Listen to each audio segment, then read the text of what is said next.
जत तालुक्यातील हिंस्र प्राण्यापासून बंदोबस्त करावा, सामाजिक कार्यकर्ते माननीय सुशील कांबळे यांनी दिले वनक्षेत्रपाल यांना निवेदन।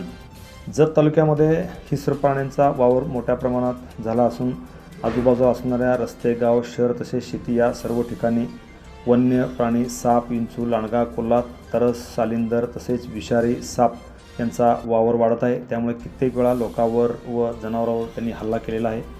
या हल्ल्यात कित्येकांना जीवितहानी व वित्तहानी झालेली आहे व अजूनही ती होत आहे। याची जबाबदारी शक्यतो शासन अथवा वन अधिकारी घेत नाहीत। यात नुकसान भरपाई म्हणून कोणतीही मदत मिळत नाही। तसेच फॉरेस्ट डिपार्टमेंटकडून योग्य ती माहिती सूचना मिळत नाही। वन परिक्षेत्र विभागाकडून सर्व लोकांना योग्य ती माहिती व त्या संदर्भात मेळावे घेणे गरजेचे आहे।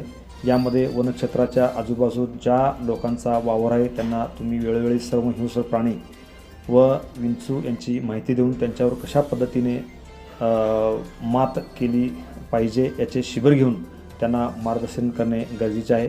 यांच्यावर थोडा विचार करावा व युद्ध पातळीवर निर्णय घेऊन तो शेतकऱ्यांच्यापर्यंत पोचवावा या मागणीचे निवेदन आज जत येथील सामाजिक कार्यकर्ते सुशील कांबळे यांनी वनक्षेत्रपाल माननीय निखिल पाटील यांना निवेदन दिले व त्यांच्याशी सविस्तर चर्चा केली।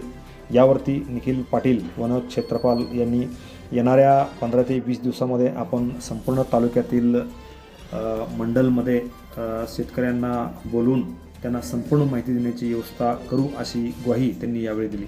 Press the bell icon on the YouTube app and never miss another update.